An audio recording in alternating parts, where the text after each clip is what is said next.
All right, so good morning. It's nice to see folks. I sent a few a few chats here there this morning. I love some of the pictures that folks are sharing as their background. So brings a smile to my face this morning. So welcome to PASA Test Talks. This is actually our 7th meeting in the series. I appreciate everyone's time for being here today.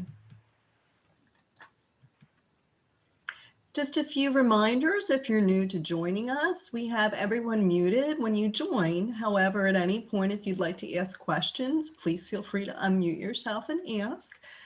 You can also take time and ask questions or provide comments down in the chat. We do have a series of Bureau of Special Education staff and patent consultants who join us every week. They will be responding as they're able down in the chat. Just a reminder, anything you place in the chat is public unless you actually designate it as private to a specific person. We are recording this session and we have 2 of our sessions currently posted to the Patent PASA webpage, but we also have all of the sessions posted in a Google folder, which is accessible at this link right here. As a reminder, if you have any questions that come to you following this PASA Test Talks, we have a state email address that you can contact us at, which is alternateassessment@patent.net, and know that that email is actually addressed by a team of individuals. So when you send it there, several folks at one time will be able to see it and assist you.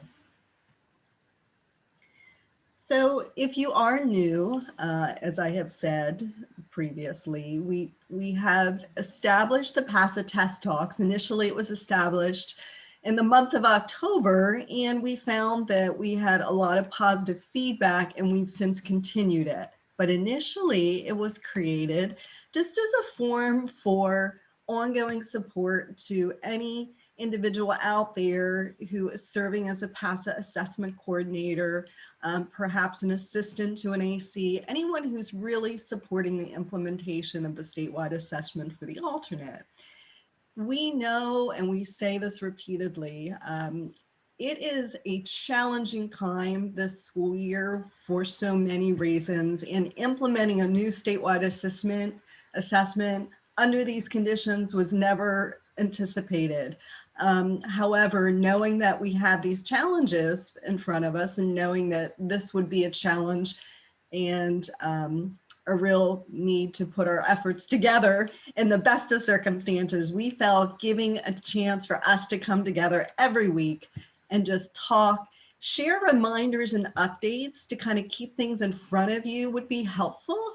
Also just showing, like as educators, we can tell you what to do and give you all the resources, but sometimes as educators, we should actually be showing how to do it. So we try each week to do some sort of demonstration to help guide you through the different procedures. Usually those are procedures in the Kite Educator portal where much of the work is taking place. And as always, it's a chance just to catch us live and ask us things that are important to you in getting the work done. And please feel free, if you're new to joining us, it could be a question that is relevant to the conversation today. But if you're coming to us with a pressing concern or question or challenge that you've experienced over the past week or 2 weeks or in your duration doing this, you can still ask it of us because we're happy to help. We know that, if a question you might have could be a very likely question another person has. So we just like to extend that opportunity. So typically we begin just pointing out some of the high level topics we're going to touch upon. We usually follow the same sequence. We make sure to highlight any updates to you all that may have occurred over the course of the last week, from last week to this week. This week, we're going to talk a little bit about looking back at your data, what you should be looking at just to ensure it's correct, and then helping you think about next steps. And then we'll conclude with reminders and questions and answers. Okay.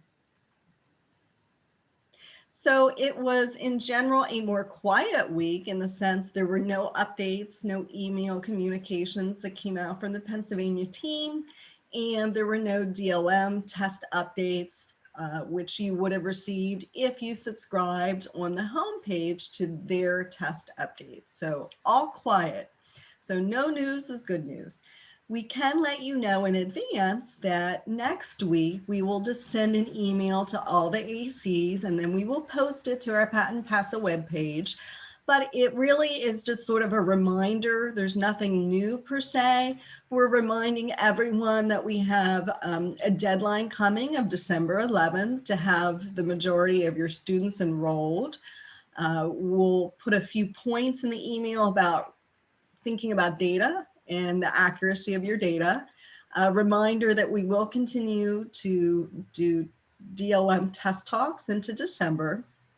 And we'll put a link in there to put all the ACs into the Google folder to access any of the information that's there. I do want to pause for a moment, and if you could give me and the team an opportunity to support you. Over the course of this presentation, and if you'd like to take a moment to do it now down in the chat, could you just type in whether these have been helpful, if you'd like to see them continue, and or if you have a specific topic that you'd like us to touch upon. So if you'd like to take a moment and do that now, or if you want to think on it and just place it into the chat, that would be excellent. As of now, we are continuing those into December with an idea of some things we want to do, but we don't want to just make assumptions about what we think you need. We'd really like to hear what you're looking for. So thank you. So as I was creating this yesterday, I was thinking about the idea we wanted to talk about data. And by no means am I a Star Trek junkie. I can't even claim to say I've ever watched an entire episode of Star Trek. But when I saw this meme, I really just thought it spoke to the purpose of what we want to do with you all today, which is to pause a moment, look back at all of the work you've done to this point, and give you some tips about looking at some of the data that you would have already entered into the system. So it's really, we're trying to point out a few things for you in data, like data elements to target and say, is this correct? Is it incorrect? And kind of give you some guidance around how would I know that? And if I find that I would have a bad set of data or a particular element that's not correct, what can I do to fix it? So moving on, that's what we're going to focus on here for a few of the additional slides. And if I could just pause before I jump in here and say to my team members, Ron, Tara, Kaylee, Audrey, if at any point you see some questions down in the chat that are relevant, just please hop in and ask and let me know, and I'll pause. So previously on a PASA test talks, we had pulled up and showed you some statewide data. And I'm showing this today just to kind of give you a sense of how we look at data, like, so you could look into how we examine it, what the elements are, how we would know if it's good or bad data, so to speak, and what we might do to fix it or address it. So we pull this data every week, but if you look in the columns, right now we're showing you from the start of the month on November 2nd to just this week. We're moving the needle and getting students enrolled, which is great. So I'm not sure where everyone is that's on the call. Like, everyone could be at a different place. Some of you may have only have your teachers uploaded. Some of you may be having your teachers and students enrolled through the template, and others of you may have your teachers, your students enrolled and uploaded, pardon me, and you may also have your rosters done. But just keep in mind that we still, as a state, we have around 18 to 19,000 students to still have enrolled between now and December 11th. So there's still work to do. So one of the other elements we look at is rostering, and we're doing pretty good. You know, when you look and see that jump from the beginning of the month to this month, you can see that it has jumped from 6,300 to over 12,000. But what we'll do is we'll break it out by subject. And in ELA, we actually have over 5,100 students rostered, which is good. This a nice number. However, we have some red circles here, excuse me, and you can see that we talked about this before. We actually have across the state, not a high number, but still a number where you're seeing consistently, we're having in ELA, and then down here in math, we have 10 students who are rostered to a math test or an ELA test and a grade that we actually don't give a test in. So perhaps they're a 9th grader or a 10th grader. So we're going to talk a little bit perhaps about how that could happen and what you can do about it. Science is a little bit more concerning.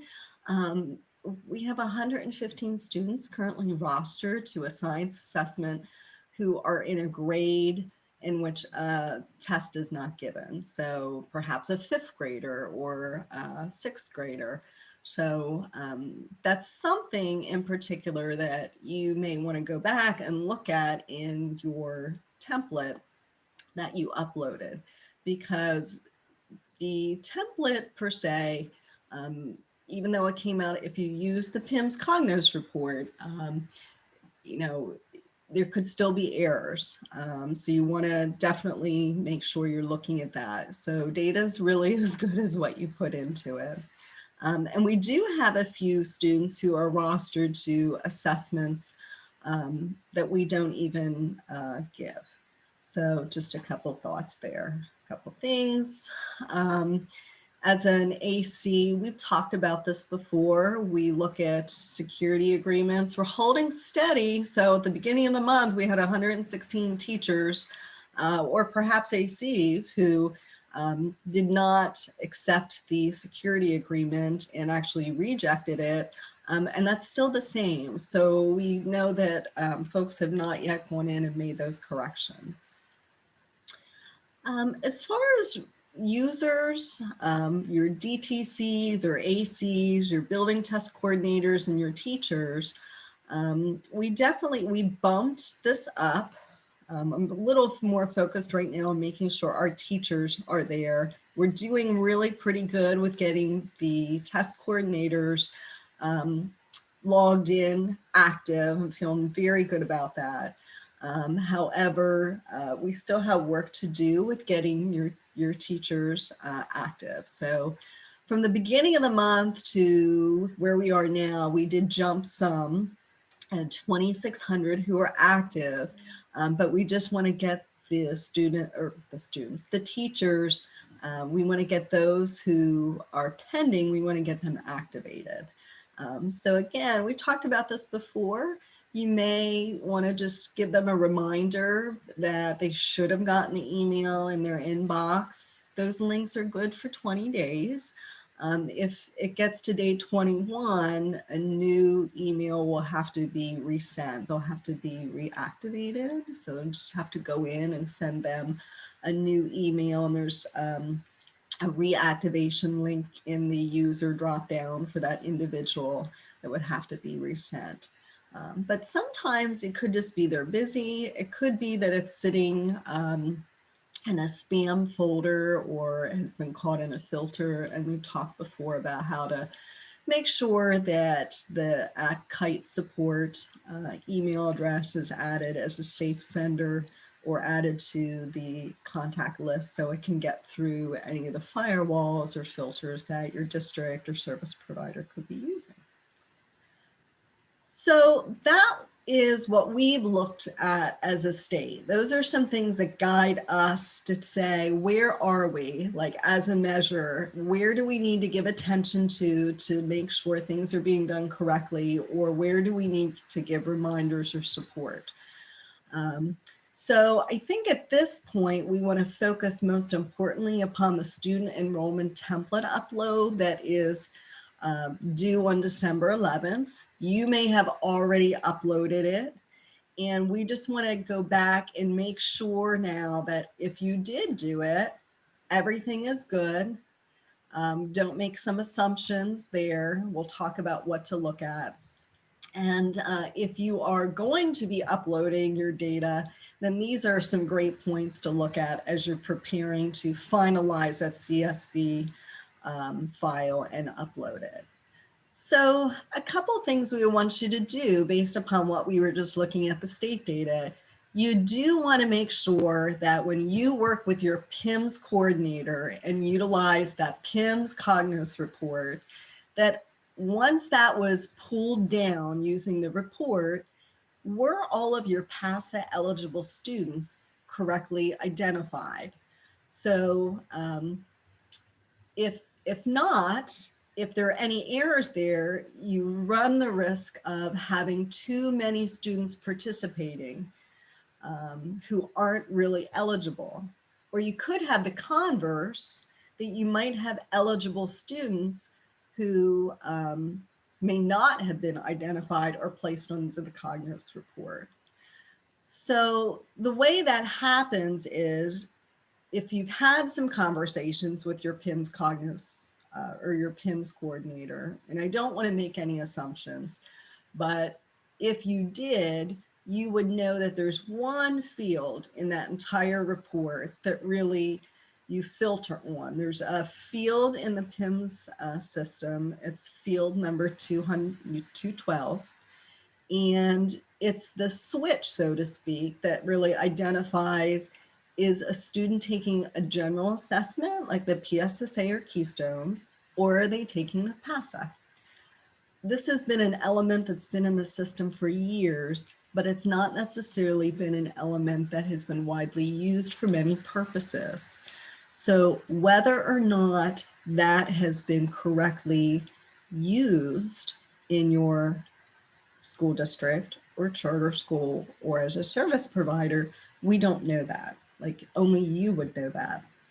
But the guidance we have said is you would want to make sure that all of your PASA students who are in PIMS would have an A, which designates they take the PASA in that field.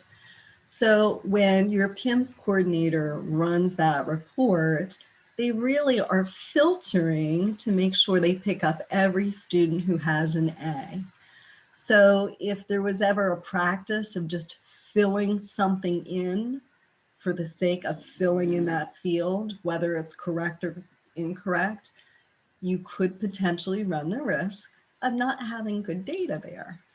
So again, we don't know that. We don't know how your system would have been using that field.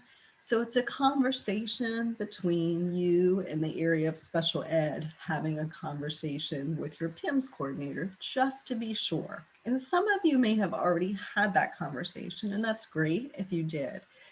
If you didn't, what I would suggest is, if you already have your template, take a look at it and try and do some data mining. Like, one suggestion would be, look back at your last year's data in your PASA digital system. Like, look at your enrollment and say, you know, here are the kids that took it, knowing that, you know, some kids transition, some kids may have, you know, left, moved, and the kids obviously advance a grade, but in general, are my numbers pretty comparable and stable, consistent from last year to this year? So if you're a district who, you know, in the past have had around, I'm just going to put this a round number, you've had 25 students consistently. Last year, maybe you look back 2 years ago, about 25 students who have consistently taken an alternate assessment. And this year you suddenly have 50. That would be a trigger to you to say, something's probably not right. Or you could have the converse where you like, I usually have 25 students, and this year I'm only seeing 8. Like that again would be a trigger to say, something's kind of off here. And, so you can look back at your old system and PASA Digital and look at your enrollment. You could, if you're an AC and you're not the special education administrator, you would have a conversation directly with your special ed director. Some school districts IEP tracking or writing system kind of has a mechanism to catch that or identify which assessments students are in. So you could match what's on your template back to that. So it's just, we want to make sure you're completely correct in picking the students and making sure that the report that you have used is correct.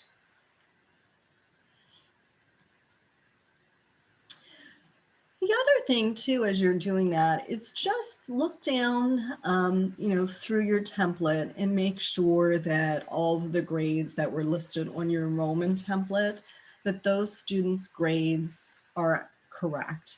So just remember, the state level data that I showed previously, that we had some students in ELA and math and non-assessed grades, and the same for science.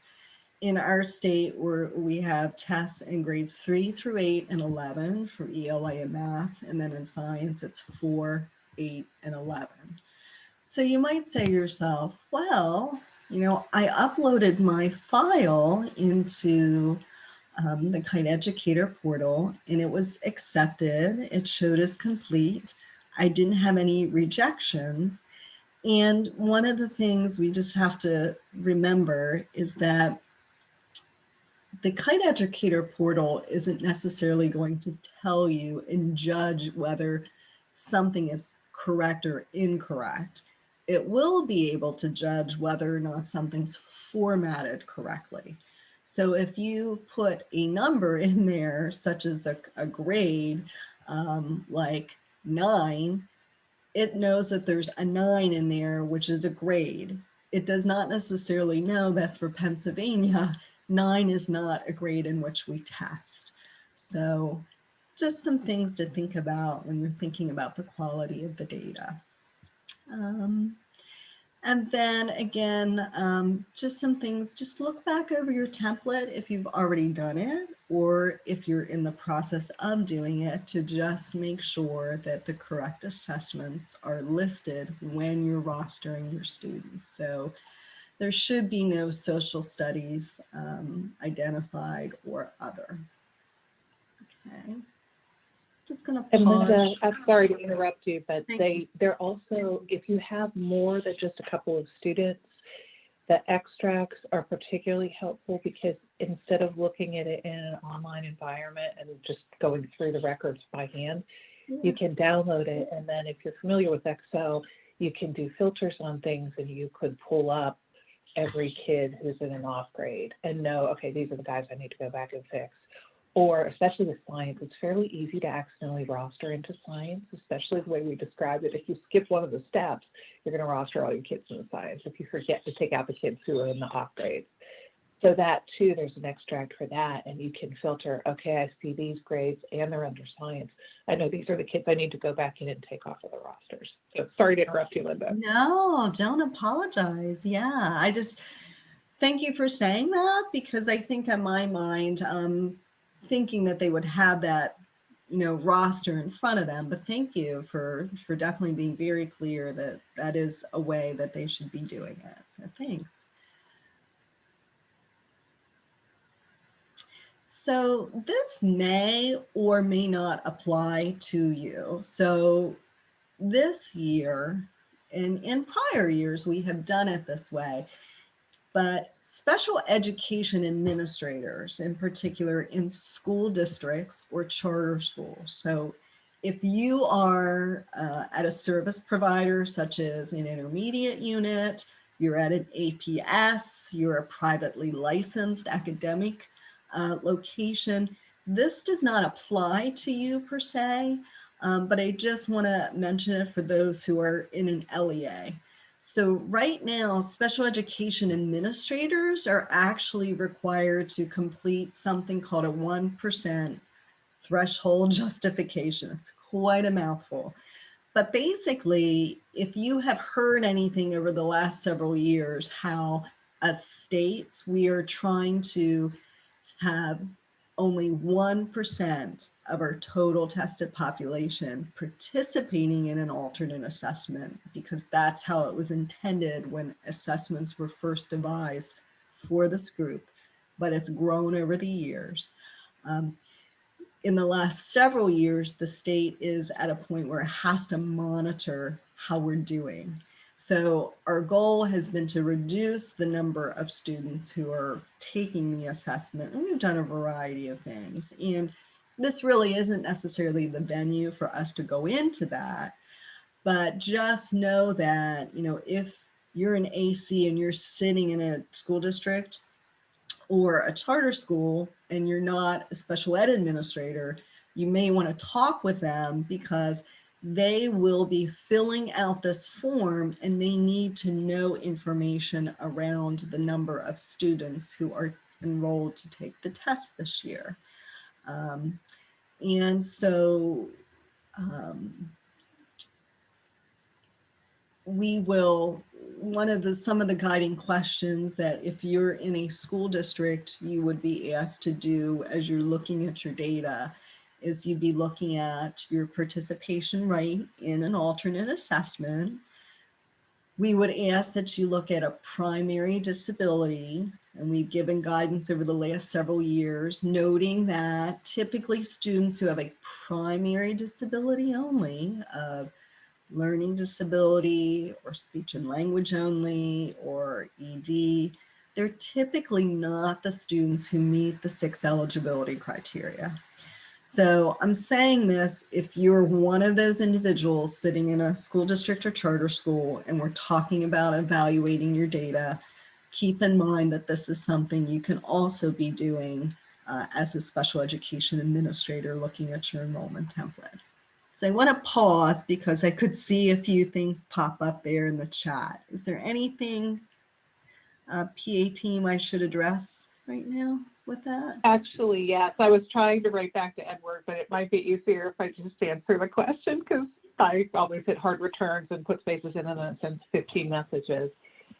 So Edward had asked which website or platform he needs to use to see which teachers have completed the required training. So we have the 2 getting to know DLM trainings for teachers that are required.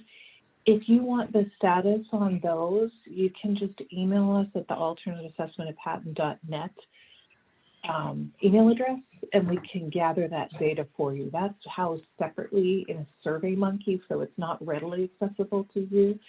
And if it comes to the required test administrator trainings, the 4 that are currently on the DLM site, you're able to see that by going into the data extracts.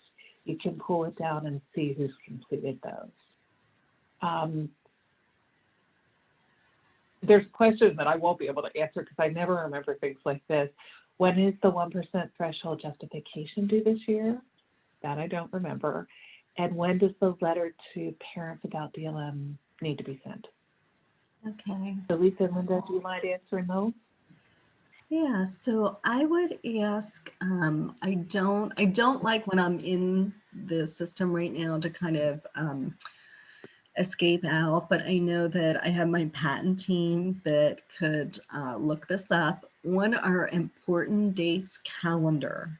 So that calendar with all the critical high-level dates includes the, I believe, 1% threshold due date. I want to, off the top of my head, say it's due December 14th, but I would say You are correct. Am I'll I? let you the answer and put it in the chat. Yeah. Okay. Thank you, All Paula. right. Okay, yes. So we are doing that in coordination with the enrollment. So one can help inform the other. And we're giving several extra days, obviously, to get that done. And then what was the other question? A letter to the parent, you said? Yes. Yes. That's really a local decision. So if you have your communication ready, you can share that at any point that you're ready to do so.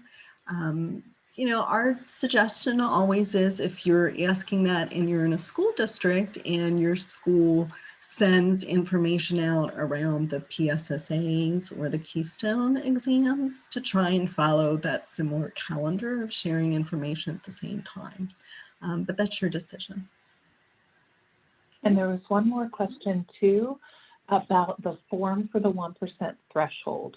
Those are SurveyMonkey customized links that were sent out probably a month ago. So they would have gone to your special education director at your site. If you are a service provider only, like in a pure private school, you wouldn't fill it out. It's for the district of residence to complete. But Susan, if you did not receive your form and you believe you should have, just send us an email and I can resend the link. It may have been missed. It's going to be coming from lihampy@pa.gov and it's going to say via SurveyMonkey. So just email us and let us know specifically where you're asking for and we can look into resending that. Is that good for now? Should I proceed? Yeah. Okay. So, a question would be, and we have a question in the end. I had an individual, and I'll share it now, like, what do I do if I find an error in my student data and I already uploaded the template? So the nice thing is we always laugh, and this is sort of an inside joke. I love the control Z feature on my computer because you can just sort of undo it and it feels so easy. It's so easy to do. And so there's no harm, so easily fixable. And I have a couple points here, almost sounds too simple, but I'll share them. And then Audrey, if you have any additional tricks of the trade, so to speak, you would like to point out, please feel free to do so. But if you downloaded data and you found an error in your template, you would want to make sure, like, okay, did I enter this data by hand or did I get my data out of the PIMS Cognos report? Either way, we would ask that you make sure that your data is correct in PIMS. So, like I said, if you have something that's disconnected between your student template and your PIMS Cognos report, please go back and do that. Even if you did it by hand, go over there and check, maybe double check it against your IEP if you're still questioning. But the nice thing is that you can rerun that special ed Cognos report with your PIMS coordinator and make the correction where it needs to be made, rerun that report, and then you can re-upload it into your Kite Educator portal. So Audrey, did I simplify that too much? And are there any details you would want to share with anyone today? There are a couple. So okay. The one thing that's important to recognize is that if PIMS differs from what's in the PASA enrollment system on certain critical variables, accountability will not work adequately. They'll get dropped out of the accountability system, which is a problem. So when you're looking at consistency between PIMS and between DLM, you want to make sure that we're matching on PA Secure ID. That's a critical variable. It's our primary key. And we also have to match on grade. If the grades are in error, and grade is difficult because I know for some of the runs that we're doing right now, we presume that it's the next year, kids may have been promoted a grade, but it's the grade that's in the IEP that really matters. And that's critical for making sure that the student gets the appropriate grade tested when it comes time to give the test. So those key variables are the ones that are critical. If it's something really minor, like you have a disability category that's incorrect, or you have a date of entry into school that's incorrect, like some of the things that are less relevant to us for accountability purposes, you can just go in and enter those directly into the DLM system and not necessarily have to follow up with every single little thing that you might find that you think is an error. The big issue is we want to make sure that the kids who you expect to see coming out in the Cognos report are coming out, because those two systems should be consistent, it should be coded correctly, and that those key variables, particularly PA Secure ID and the tested grade level, are consistent. And that's about it.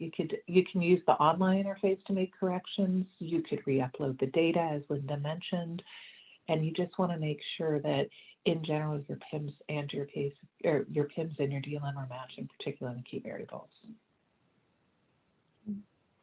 Thanks, Audrey. And we recognize that there's such nuances to our students and their situations. If you've heard something and afterwards, you're working on this and you have a question, by all means, please reach out to us, and we're happy to clarify something you said or support you to give you information just to ensure that the data is correct. I had a question since we were talking about rostering.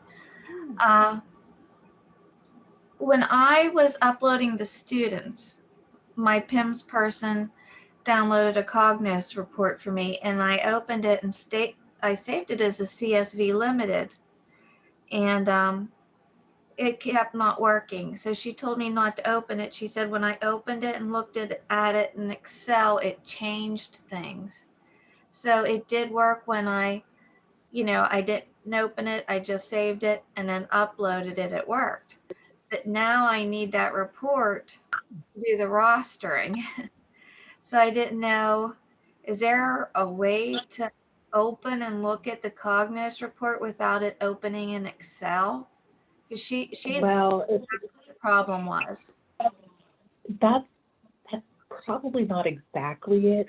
The chances are good that she downloaded it in Excel and then saved it as a CSV. That's a really common error, Christine. You should be able to download, if they're downloaded directly as a CSV and nobody manipulates it or anything and they send it straight to you, you should be able to open it. And in fact, you'd have to open it because the district or the school that the student attends is not part of that report. So you need to force that data in regardless. There's no way to just download, not open it, and upload. It's gonna mess up because it needs to have that school indicated. So it probably was that it was saved incorrectly coming out of the PIM system. That would be the best guess that I have. You should definitely be able to open it up. And when you're rostering, remember that we're starting from that blank template that's sitting on the DLM site, unlike everything else. And you're basically just going to copy and paste the pieces of data into it. So you can have your users open, you can have your students open, and then just paste them in where they belong within the roster. And if you do have any trouble, we can definitely either talk or get on a Zoom or whatever, and we can look specifically at what you're working with and try and troubleshoot if it's still giving you trouble. Okay, thank you. Sure. There's a message here from Tina about kids that are duplicated on the Cognos report. Ooh, okay. That happens more often than we would like to have it happen. So basically, if you have a student who's enrolled and they're saying the district is providing the services, and really your intermediate unit is providing the services, those are going to create duplicate records in the DLM system, and one of you will need to choose that student. You can do it preemptively. If the district has already uploaded students and you're like, no, that's our kids, they may be the sending district, but we're the ones who are testing them, you can say to the district, no, that's our kid, we're the service provider, we're supposed to enroll them. They can de-enroll them. If you're having trouble getting that taken care of, you can also email us about that. We'll send out a notice to both of you with a screenshot of your data and their data and say one of you is providing services, which one of you is a service provider, and then you can claim them, and then we can delete them from the school district rosters. So that happens a lot with approved private schools will see it, and definitely the intermediate units where the district jumps the gun and enrolls in one. In fact, it's really the intermediate unit that should be enrolling them. So if you have a good relationship with the district, you can do it directly. If you want a little assistance, you can certainly send us an email and we will resolve the duplicates. I do get notifications from DLM. They're magical messages that will give me lists of duplicates. So I would reach out to you ultimately anyway, because it does take them. It'll take 2 students, but it creates an error on the back end, and then I'll get a notification. So one way or the other, I will certainly be in contact about it if you're not able to figure it out early on. Either way is fine. Oh, and Susan, I will go back and check your 1% threshold survey and follow up with you on that. I think that's it for the questions at the moment. Oh, but, okay, awesome. Thank you. Thank you, Tina. When you're ready to rerun, just let us know. Thanks, Audrey. So that took us through the elements we wanted to talk with you today about data. So we just wanted then to move into helping you think about next steps. So we are making an assumption here that you have, as an AC, work through what, and I have up here is the quick start guide to for assessment coordinators. So we're making an assumption here that you're clicking through, checking off each of these, but we do realize that all of you that are part of this today are at different places in the process. But we also know that over the course of these last 7 talks, we have gone through some of this information. So if you think about what as an AC should I be doing and where do I go next, look back at that quick start guide. You should have been able to get your access to DLM, which I'm pretty confident everyone on here has. You have gotten familiar with DLM by signing up for updates, using the PASA webpage, reviewing the important dates calendar, communicating with your teachers about trainings, looking at completion of the required getting to know training, getting to know DLM, not, just to be clear, it's not the required test administrator training, it's getting to know, and that information's there. So you would have, we're making an assumption, you checked, and we've spoken to you in prior meetings about the completion of the different uploads of templates. So in essence, if you've done all those things, the next place that you would be at would be in step 5, which is starting to think about test preparation activities. And a lot of our focus to this point has really been around just the procedural components of what you need to do. But as you move into step 5, this is incumbent upon you to give more direction to your teachers or the assessors. So if you haven't yet done this and you have uploaded your teachers, you would want to make sure now that they're informed about their need to complete the getting to know required training, the getting to know training, and the required test administrator training. So that's that first box there. But then the next thing, and I had that arrow pointing to it, and it's not quite checked off, is that one thing that your teachers need to do this year is they will need to complete something called a personal learning profile. We call it a PLP for short. A PLP is really made up of 2 things. So it branches out into 2 things. Your teacher for each student fills out some questions about the student's skills, and that's called the first contact survey. That's important because it places the student to start the test at the right level of test or the right linkage level. You may be familiar with the old PASA test where we didn't do it.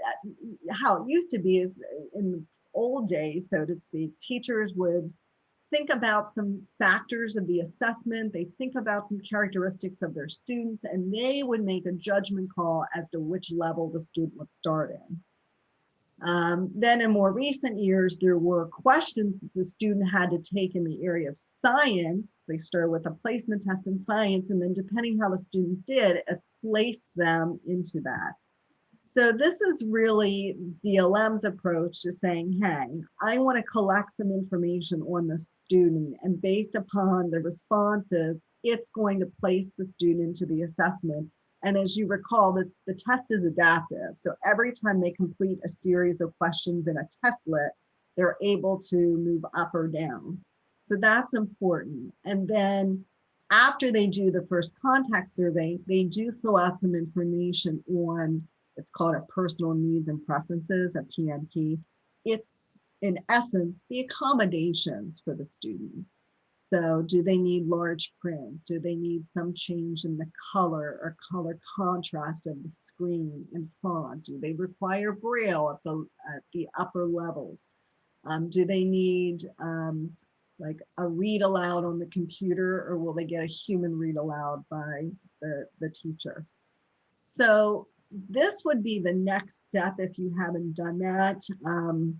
And you can actually direct the teacher. This information is in the required test administrator training, but if you have questions, there is a 17 minutes long, if you're interested, PLP, there's a helplet video under the resources on the DLM page.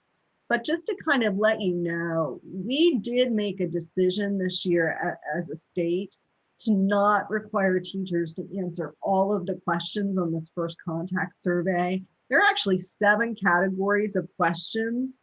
You can see them bulleted out here. There's really 2 areas, communication and the academics of the student, that are key to really placing the student. All the other components are additional information.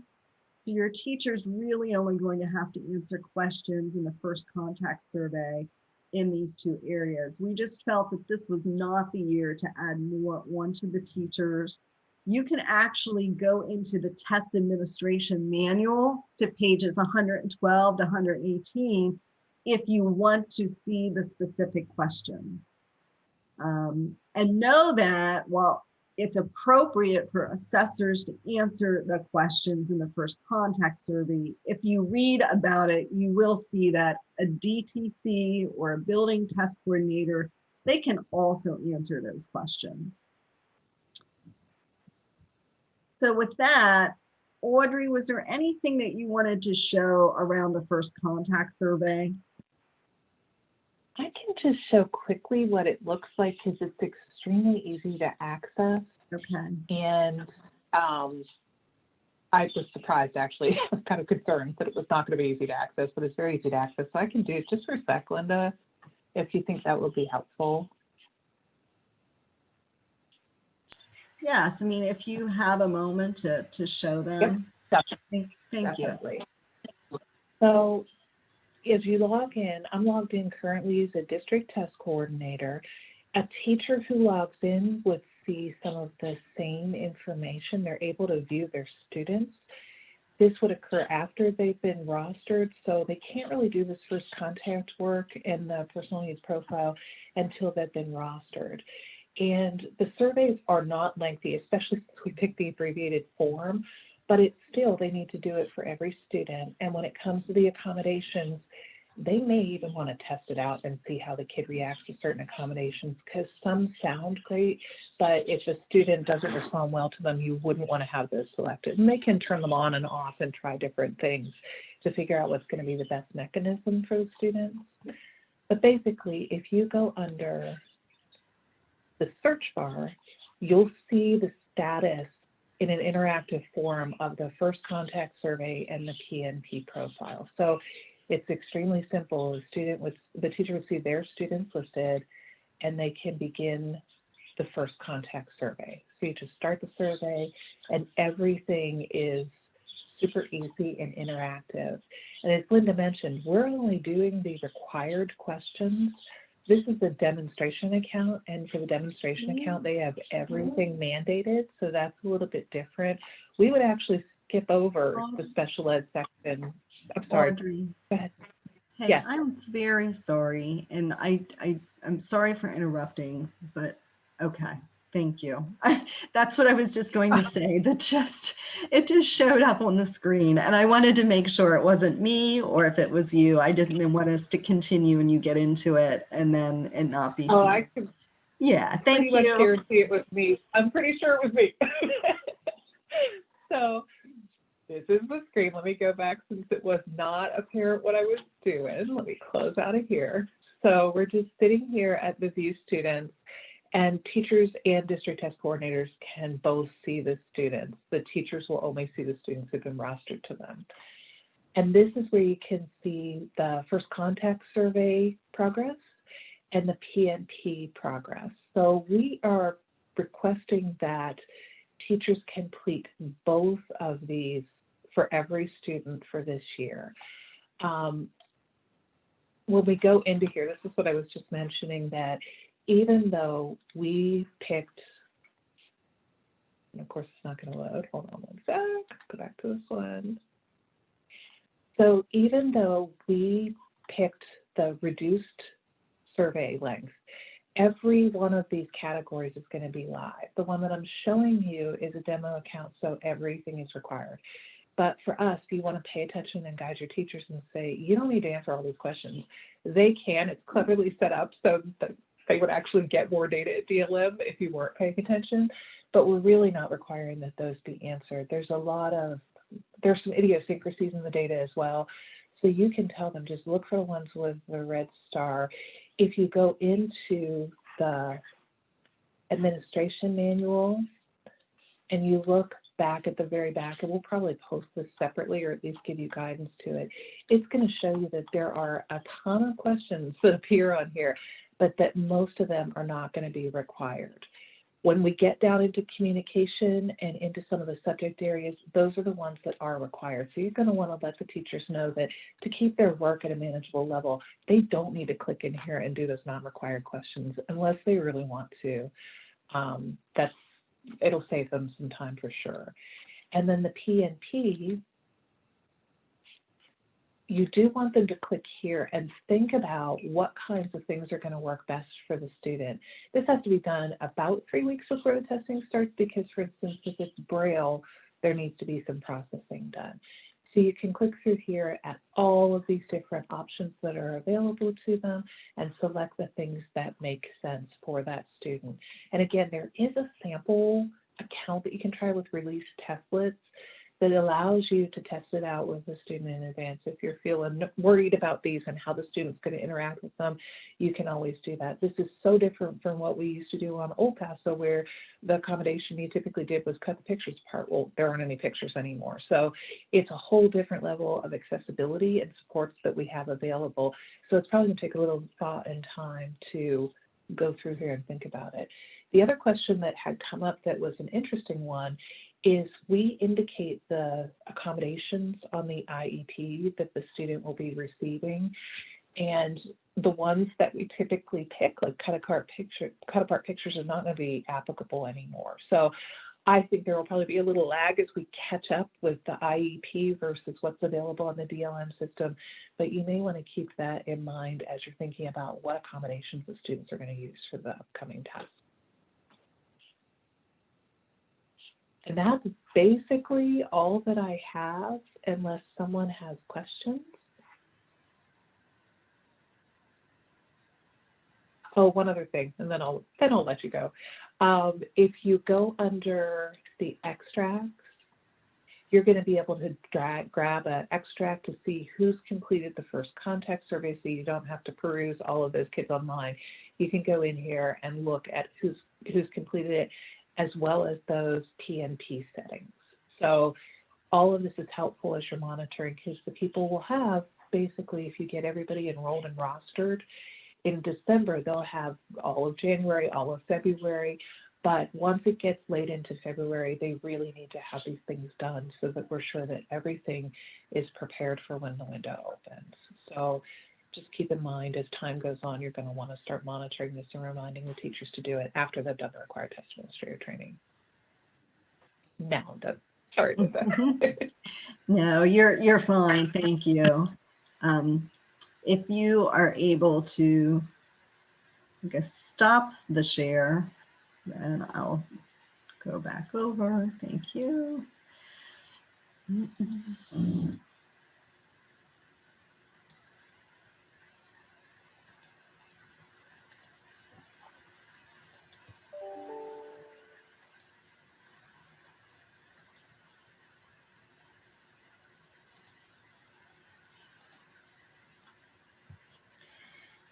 So we are trying, as you can see, to sort of give you bits of information and pieces. As we did a demonstration, we were on a call, and we do this quite frequently. We will do Zooms, phone calls, one-on-one with school districts, IU, service providers to help them see how to do things. And I know this week, a small school district in the western part of the state said, you know, like, as an administrator, I'm just really overwhelmed, and I'm just trying to help my teachers in drips and drabs and a little bit at a time. And we get it. We feel the same way. Like, we're trying to give you pieces each week to do. So this was our first sort of stepping out into the idea of test administration.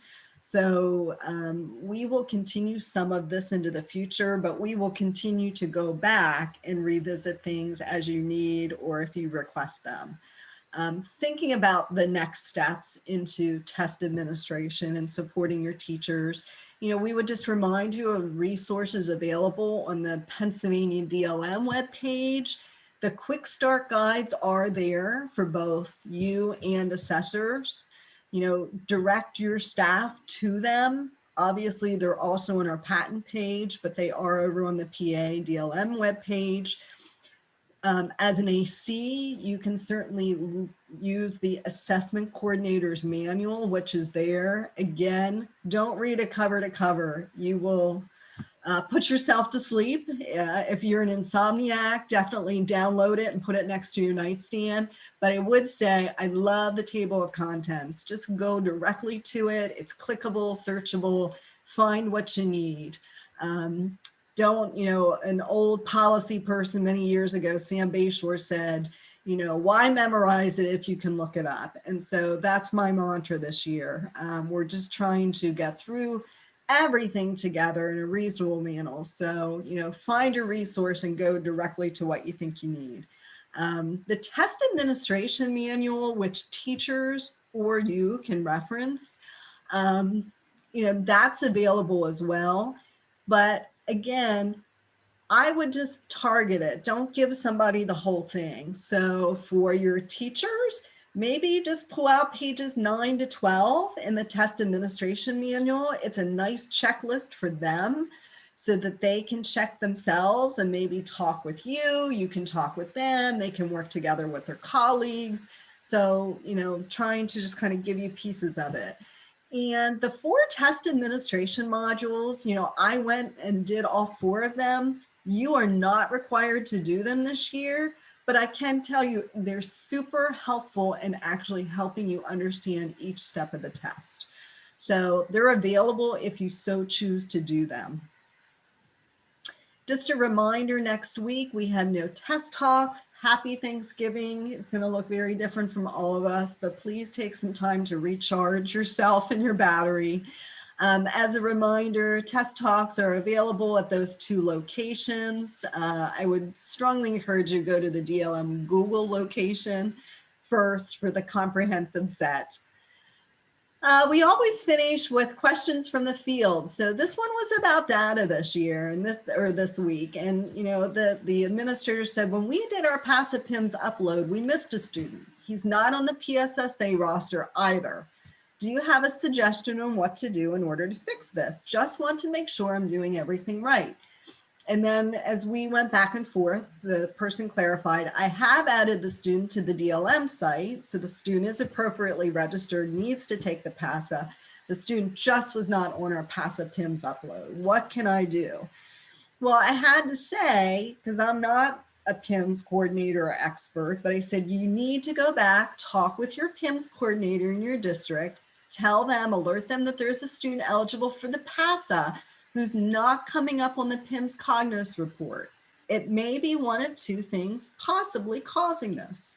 The student is not in PIMS and needs to be added. So maybe this, I don't know, could that have happened? Is the student a move-in from another location, new to the district, not added? If that's the case, the PIMS coordinator is the expert on how to do that. It is possible the student is in PIMS, but was not likely identified as eligible for the PASA because they did not have an A in the field 212. Again, the PIMS coordinator would know how to, excuse me, pardon the typo, how to manage that field. In either case, you providing your special education guidance in collaboration with your PIMS coordinator should ensure that the student is appropriately entered in PIMS. So those are all the different questions we're fielding. I just thought that that was relevant in light of our data conversation today. We're happy to field any more questions. I know that we are literally at 10:01. We're happy to, if anyone has a question, we'll stay on and answer that. If not, email us. And here's our contacts for our PA team. And again, we have the alternate assessment at patent.net, service email address available.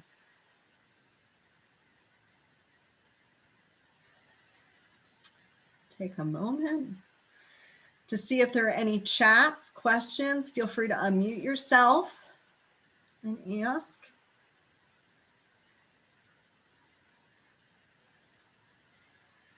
All right. Going.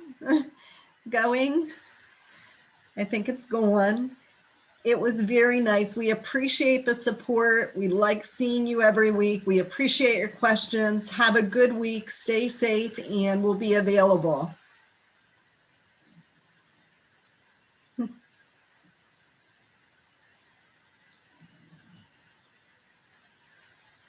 Hey, thanks PA team. Thanks Tara. Thanks Scott, Audrey. Welcome. Have a Thanks, Linda. Yeah, you too. Take care. Bye.